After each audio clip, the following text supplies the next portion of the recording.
Hello everyone, welcome to GS tank. GS tank में बहुत बहुत स्वागत है आपका।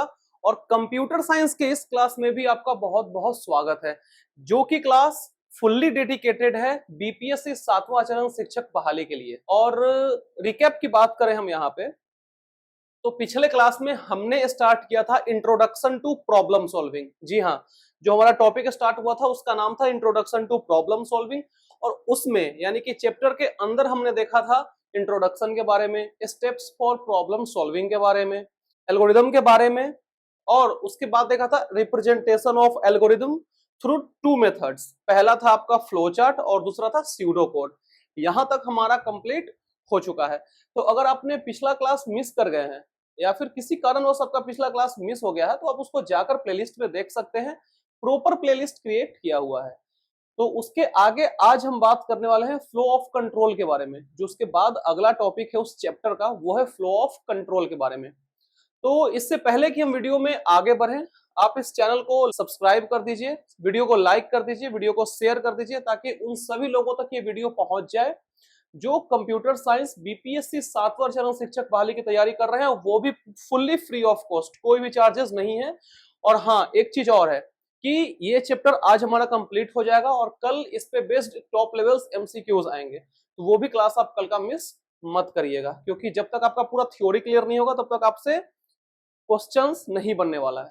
इसलिए थ्योरी क्लास पूरा देखिए, फिर एमसीक्यू भी अटेंड कीजिए। और वीडियो को लास्ट तक देखने के बाद मुझे कमेंट में आप जरूर बताइएगा कि आपको ये आज का वीडियो कैसा लगा है। जो भी कुछ आप सीखें, जैसा भी हो, जो भी हो, कोई भी सवाल या सुझाव हो, सब कुछ आप कमेंट सेक्शन में बताइए मुझे, ठीक है।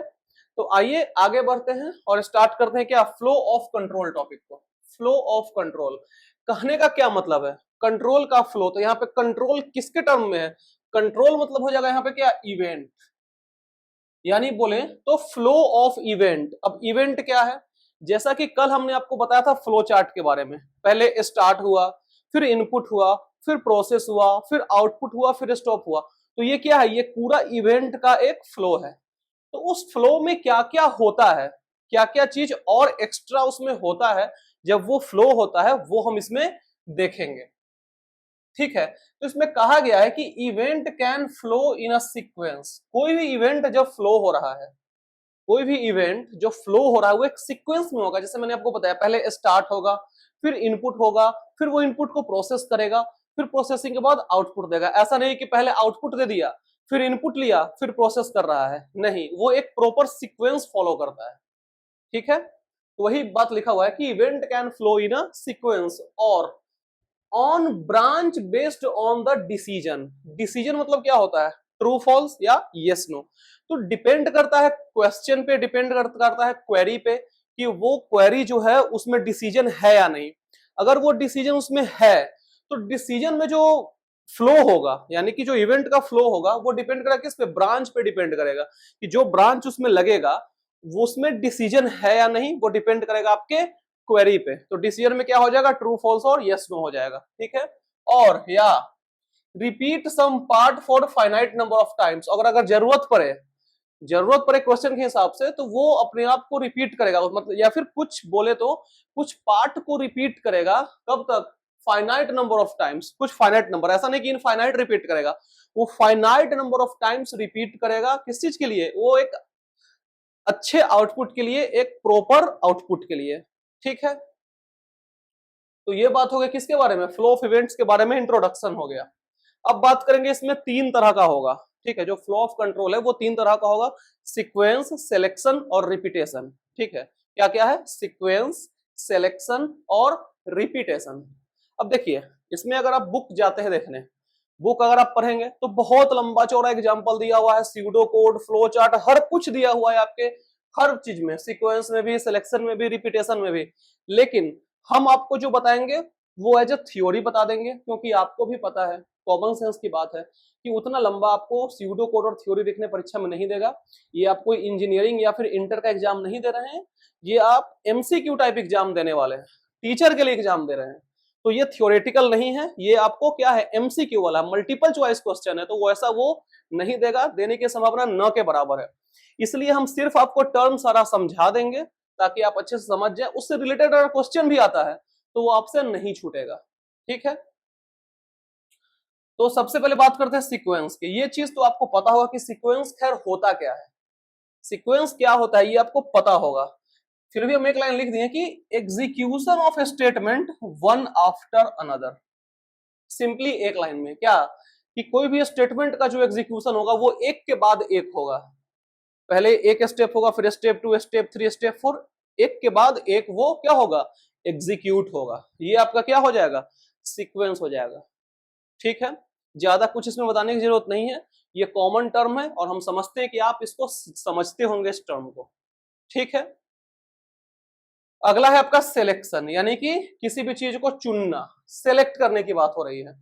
और ये किसके कॉन्टेक्स्ट में, फ्लो ऑफ कंट्रोल के कॉन्टेक्स्ट में, यानी कि जब एल्गोरिदम आप लिखेंगे तो वो कितना इफिशियंट है, कितना एक्यूरेट है, उसके हिसाब से उसको आप सिलेक्ट करेंगे। आगे इसको देखते हैं, फिर आगे बात करते हैं इसमें। You are given some option for a question, जैसे मान लीजिए कि आपके पास कुछ ऑप्शन दे दिया गया, कोई क्वेश्चन पूछा गया और आपको ऑप्शन दे दिया गया, तो आप क्या करेंगे, आप उसमें से ऑप्शन में से सिलेक्ट करेंगे।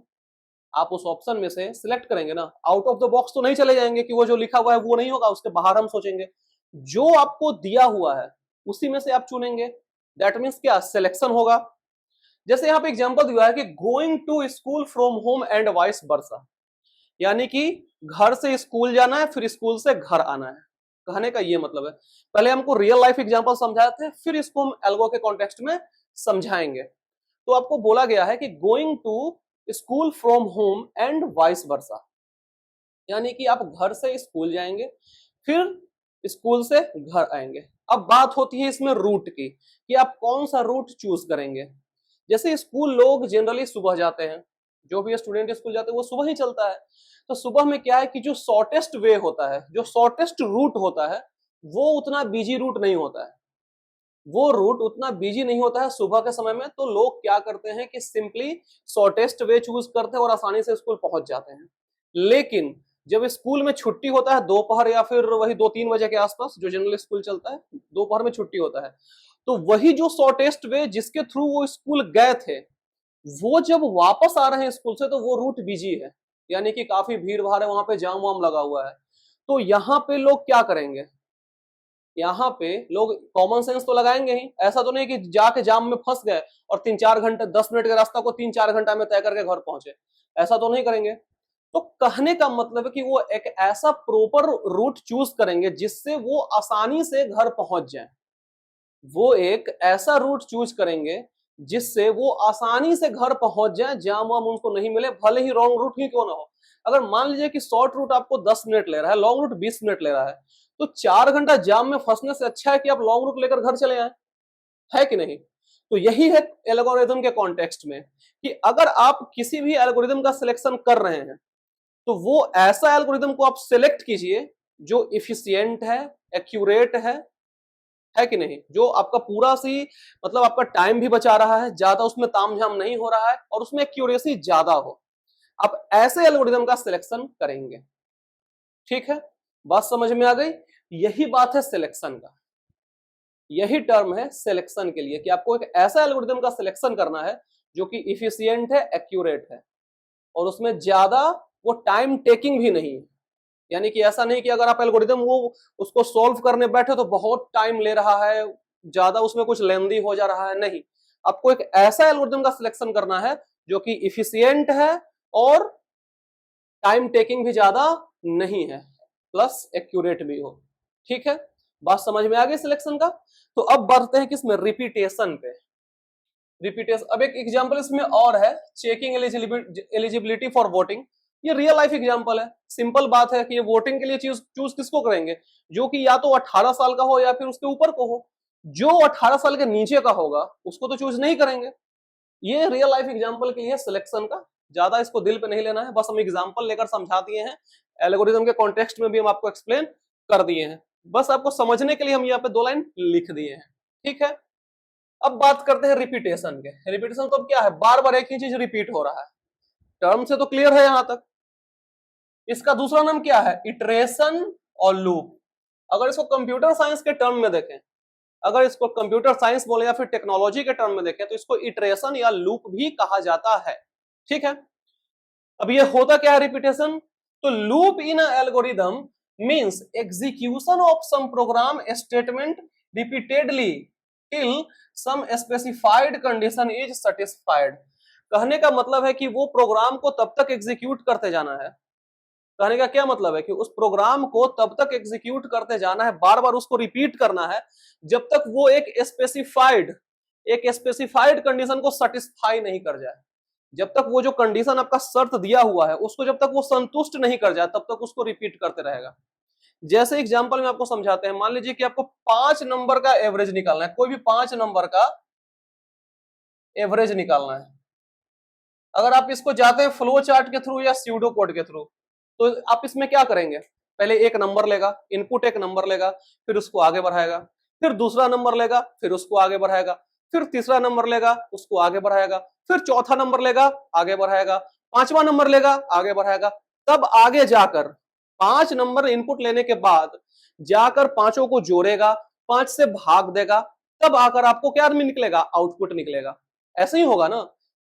एवरेज का तो फॉर्मूला यही है कि सम ऑफ नंबर्स बटा नंबर काउंट, यही होता है ना। तो इसमें इस केस में क्या हो रहा है कि जब तक आपको एक स्पेसिफाइड रिजल्ट नहीं मिल जा रहा है तब तक वो अपने आप को क्या कर रहा है? रिपीट कर रहा है। बात समझ में आ गया? जब तक स्पेसिफाइड रिजल्ट मिल नहीं जा रहा है तब तक क्या कर रहा है? वो रिपीट करते जा रहा है। तो यही आपका क्या है? रिपीटेशन है। एकदम शॉर्ट एंड सिंपल हम आपको समझा दिए हैं तीनों, वो चाहे सीक्वेंस हो, सिलेक्शन हो और रिपीटेशन हो। तो उम्मीद करते हैं कि आपको ये समझ में आ गया होगा। तो इसको एक बार नोट डाउन या स्क्रीनशॉट ले लीजिए, फिर इसके आगे आते हैं। अब बात करते हैं वेरीफाइंग एल्गोरिदम का। इसके कहने का क्या मतलब है?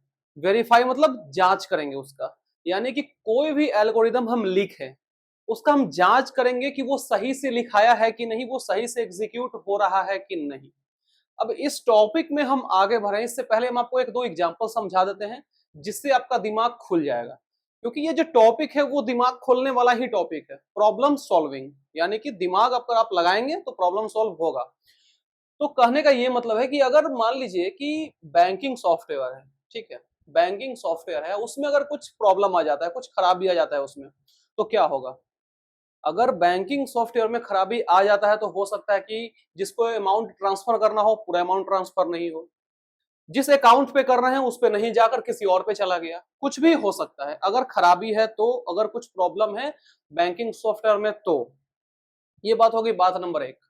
बात नंबर 2, अगर आपको 1 से 6 तक का मान लीजिए कि सम निकालना है, ठीक है, 1 से 6 तक का सम निकालना है, यानी कि 1 + 2 + 3 + 4 + 5 ऐसे करके निकालना है। तो इसको आप पहले तो निकाल लिए, 1 2 3 4 5 6 को जोड़ दिए।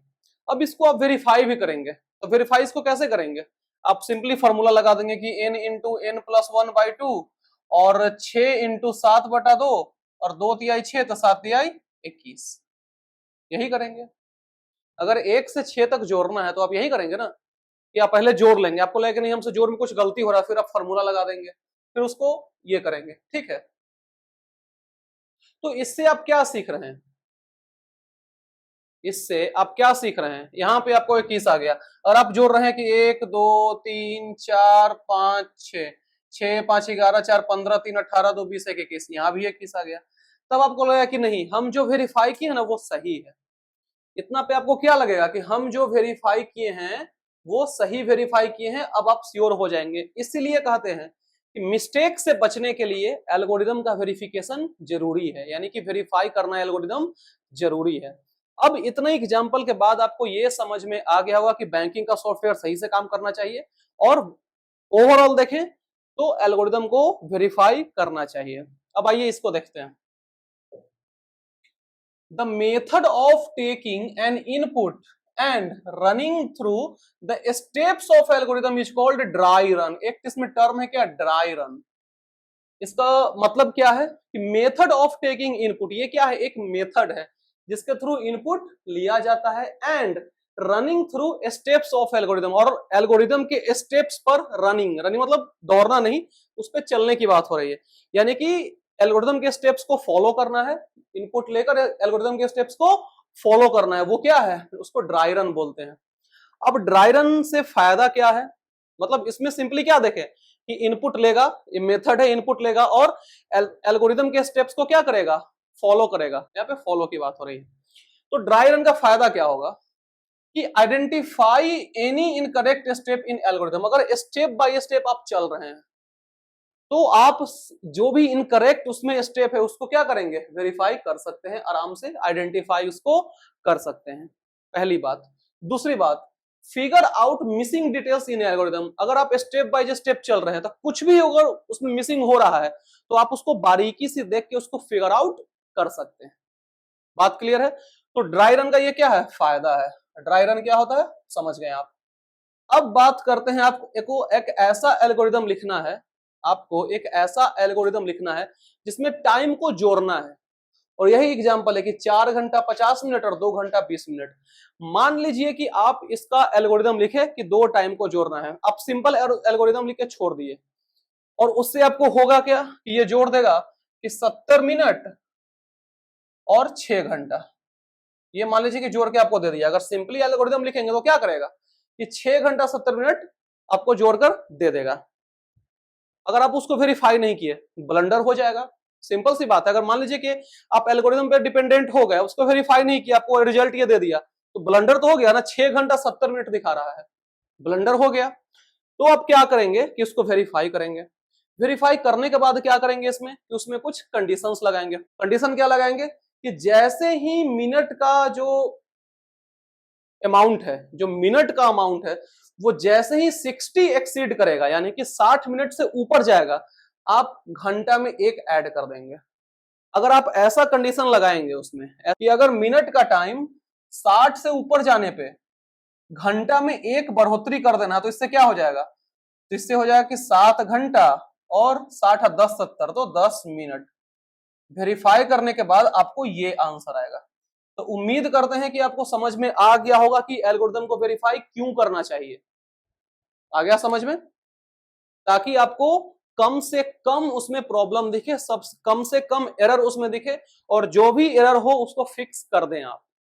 ठीक है, ये हो गया किसका, वेरीफाइंग एल्गोरिदम का। आई होप कि आपको ये अच्छे से क्रिस्टल क्लियर समझ में आ गया होगा। तो अब बढ़ेंगे हम लोग कंपैरिजन ऑफ एल्गोरिदम पे। टर्म क्या है, कंपैरिजन ऑफ एल्गोरिदम।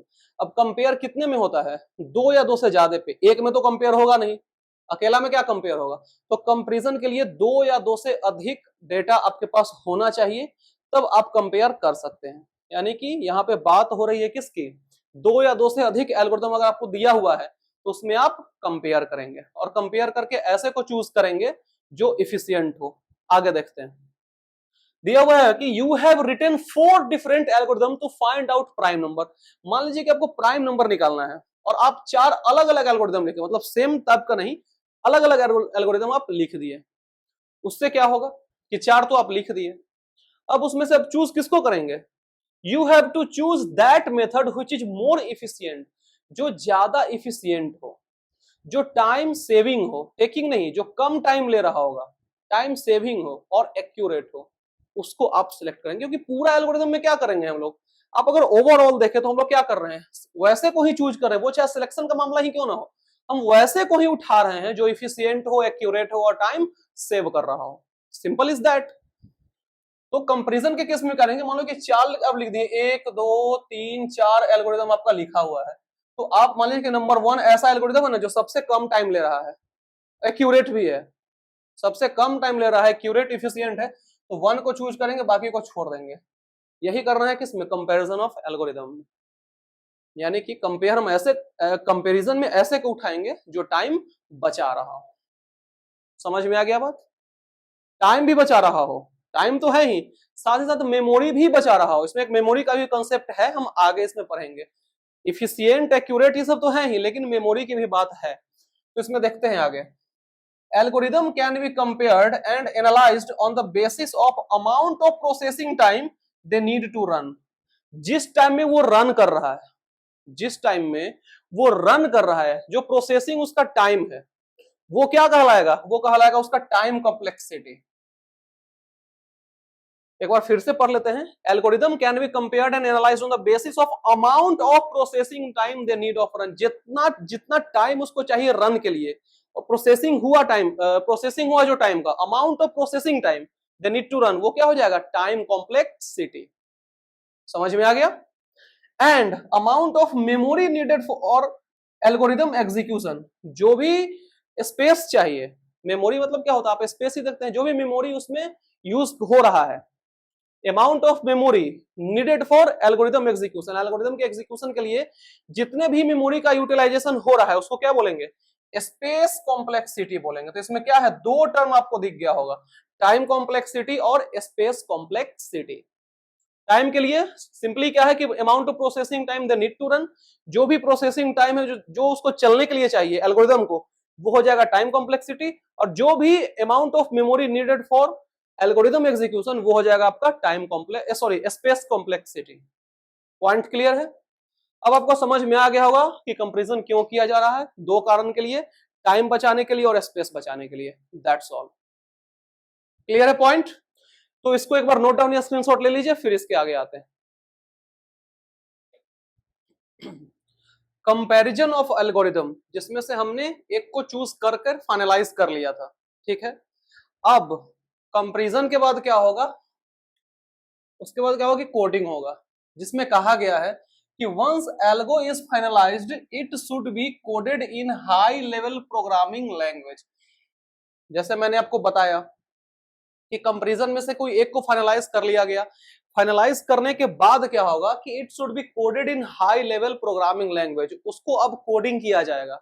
कोडिंग तो एकदम बेसिक टर्म है, आप समझते ही होंगे। तो उसको हाई लेवल प्रोग्रामिंग लैंग्वेज में क्या किया जाएगा, उसका कोडिंग किया जाएगा। और हाई लेवल प्रोग्रामिंग लैंग्वेज का एग्जांपल क्या हो जाएगा, पता हो ही होगा आपको, सी हो गया, सी प्लस प्लस, पाइथन, जावा, ये सब, मतलब कि इस लैंग्वेज में कोड कर दिया जाएगा वो फाइनलाइज्ड एल्गोरिदम का। बात समझ में आ गया। करना क्या है इसके बाद, अब देखते हैं कि इसका एडवांटेज क्या होगा। कि an advantage of high level programming is that it is portable. कहने का मतलब कि हाई लेवल लैंग्वेज क्या है, पोर्टेबल है। अब पोर्टेबल कहने का क्या मतलब है कि they can run on different types of computer, वो जो है से अलग अलग तरह के कंप्यूटर्स पे वो रन कर जाएंगे। ऑब्वियस सी बात है कि जब भी आप कोडिंग करते हैं, या तो सी हो, सी प्लस प्लस हो, पाइथन हो, जावा हो, तो वो हर एक कंप्यूटर पे रन करता है। क्यों? क्योंकि ये हाई लेवल लैंग्वेज। अगर यही आपका मशीन रहेगा या लो लेवल रहेगा तो वो हर कंप्यूटर पे रन नहीं करेगा, लेकिन हाई लेवल कर जाता है विथ लिटिल मॉडिफिकेशन और नो मॉडिफिकेशन। उसमें थोड़ा मोड़ा चेंजेस की जरूरत पड़ती है या फिर नहीं भी पड़ती है। पॉइंट क्लियर है। एडवांटेज क्या है आपका हाई लेवल का। आई होप कि ये पॉइंट क्लियर हो गया होगा अच्छे से। इसके अगला पॉइंट कहता है कि ये program written in high level language is called source code. जो भी प्रोग्राम हाई लेवल लैंग्वेज में लिखा जाता है, जो भी प्रोग्राम हाई लेवल लैंग्वेज में लिखा जाता है उसको क्या बोलते हैं, सोर्स कोड बोलते हैं उसको। ये टर्म आप ध्यान में रखेंगे, सोर्स कोड। और सोर्स कोड को क्या करना पड़ेगा कि we need to translate source code into machine language using compiler और इंटरप्रेटर। अब सोर्स कोड को मशीन लैंग्वेज में कन्वर्ट करना पड़ेगा, यानी बोले ट्रांसलेट करना पड़ेगा, बात एक ही है। ट्रांसलेट करना पड़ेगा या कन्वर्ट करना पड़ेगा, किस में, मशीन लैंग्वेज में। किसके मदद से, कंपाइलर या इंटरप्रेटर की मदद से। अब क्यों करना पड़ेगा, ताकि ये लैंग्वेज कंप्यूटर्स इजीली समझ जाए। आपको पता है कंप्यूटर कौन सा भाषा समझता है, 0 और 1 समझता है। वो क्या है, low level language, machine language में क्या आता है, 0 1 आता है। इसलिए जो आपका सोर्स कोड है उसको किसमें ट्रांसलेट किया जा रहा है, मशीन लैंग्वेज में ट्रांसलेट किया जा रहा है यूजिंग कंपाइलर और इंटरप्रेटर। आई होप कि ये कोडिंग आपको एकदम आसानी से समझ में आ गया होगा। एकदम छोटा छोटा हम पॉइंट्स लिखवा दिए हैं, बुक पढ़ेंगे फंस जाएंगे, बहुत कुछ लिखा हुआ है उसमें। तो सब कुछ पे ध्यान नहीं देना है, जो पॉइंट्स हम लिखवा रहे हैं इस पे ध्यान देना है। एकदम छोटा छोटा तोड़ तोड़ के समझाया हुआ है। तो आई होप कि कोडिंग आपको पूरा समझ में आ गया होगा। इसके बाद हम मूव करेंगे इस चैप्टर का लास्ट टॉपिक, जो कि है डीकंपोजिशन। इस चैप्टर का लास्ट टॉपिक क्या है, डीकंपोजिशन। और इसका मीनिंग आपको पता होगा कि क्या है, तोड़ना, बोले तो ब्रेक डाउन।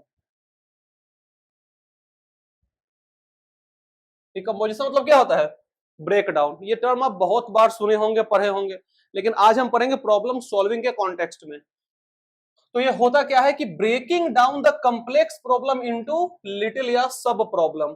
सिंपली देखा जाए तो डिकम्पोजिशन किसका हो रहा है, प्रॉब्लम्स का हो रहा है। डिकम्पोजिशन किसका हो रहा है, प्रॉब्लम्स का हो रहा है। किसमें, कम्प्लेक्स प्रॉब्लम को किसमें तोड़ा जा रहा है, छोटे छोटे प्रॉब्लम्स में। अब ये कैसे तोड़ा जा रहा है, तो एग्जांपल हम लेते हैं किसका, रेलवे रिजर्वेशन सिस्टम का। अब रेलवे का टिकट बुक कराना है, टेंशन का बात है, बड़ा प्रॉब्लम है, कम्प्लेक्स प्रॉब्लम है, तो इसको तोड़ते हैं। कैसे तोड़ा जाता है, सबसे पहले ट्रेन का इन्फो निकालिए। छोटा सा पहला प्रॉब्लम क्या रखेंगे, छोटा में ट्रेन का पहले इन्फो निकालेंगे कि हमको यहाँ से यहाँ तक जाना है, कौन सा ट्रेन नंबर है, इसका इन्फो निकालेंगे। इसके बाद रिजर्वेशन इन्फो निकालेंगे कि कितना सीट उसमें खाली है, कितना वेटिंग में है, क्या आरएसी है, ये सब पहले इन्फो निकाल लेंगे। पहले ट्रेन इन्फो निकालेंगे, फिर रिजर्वेशन इन्फो। इसके बाद इंफॉर्मेशन अबाउट सिक्योरिटी स्टाफ्स।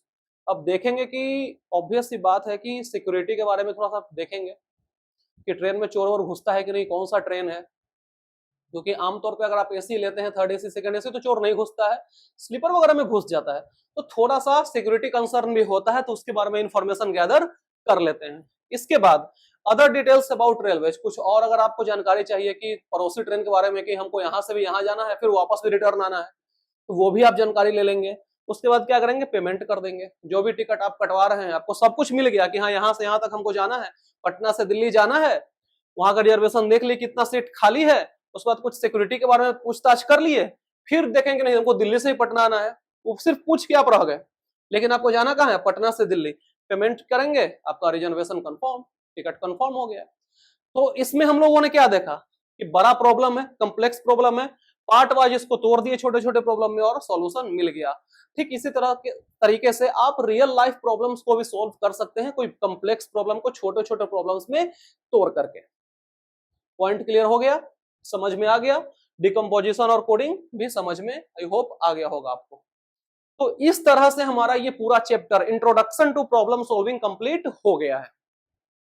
तो आई होप कि सारा कुछ जितना भी हम बताएं आपको अच्छे समझ में आ गया होगा, कहीं भी कोई तकलीफ परेशानी नहीं हुई होगी। लेकिन इतना पढ़ने के बाद भी अगर आपको किसी भी तरह का कोई भी प्रॉब्लम आ रहा है इस चैप्टर में, तो आप बेझिझक कमेंट सेक्शन में पूछ सकते हैं, हम आपको प्रॉब्लम सॉल्व करने की पूरी कोशिश करेंगे। तो इस चैप्टर के बाद हम स्टार्ट करने वाले हैं कंप्यूटर नेटवर्किंग, जो कि वास्ट चैप्टर है, लंबा चैप्टर है, बड़ा चैप्टर है, उससे ज्यादा क्वेश्चन पूछा जाता है, कोई भी एग्जाम हो उससे ज्यादा क्वेश्चन पूछा जाता है। तो हम अगला यही थ्योरी में कंप्यूटर नेटवर्किंग स्टार्ट करेंगे, मोस्ट इंपॉर्टेंट टॉपिक है, क्योंकि अगर आप एनसीईआरटी देखेंगे तो अगला चैप्टर पाइथन, लेकिन कंप्यूटर नेटवर्क बहुत इंपॉर्टेंट टॉपिक है, इसलिए हम अगला चैप्टर कंपोनेंट कंप्यूटर नेटवर्क पढ़ाएंगे। घबराना नहीं, हम सारा कुछ कवर कर देंगे, बिल्कुल भी नहीं घबराना है, सारा कुछ हो जाएगा। तो ये चैप्टर तो कंप्लीट हो गया, लेकिन कल इस पे बेस्ड एमसीक्यू होगा, जैसा कि मैंने आपको वादा किया था कि एक चैप्टर होगा, फिर एक थ्योरी होगा, फिर एक एमसीक्यू होगा, वैसा ही चलता रहेगा। तो कल इसका एमसीक्यू आएगा, उसको मिस मत कीजिएगा। और ये क्लास आपको आज का कैसा लगा कमेंट सेक्शन में जरूर से जरूर बताइएगा। तो फिर मिलते हैं कल एमसीक्यू के साथ नेक्स्ट क्लास में, तब तक के लिए thank you so much, bye bye, take care.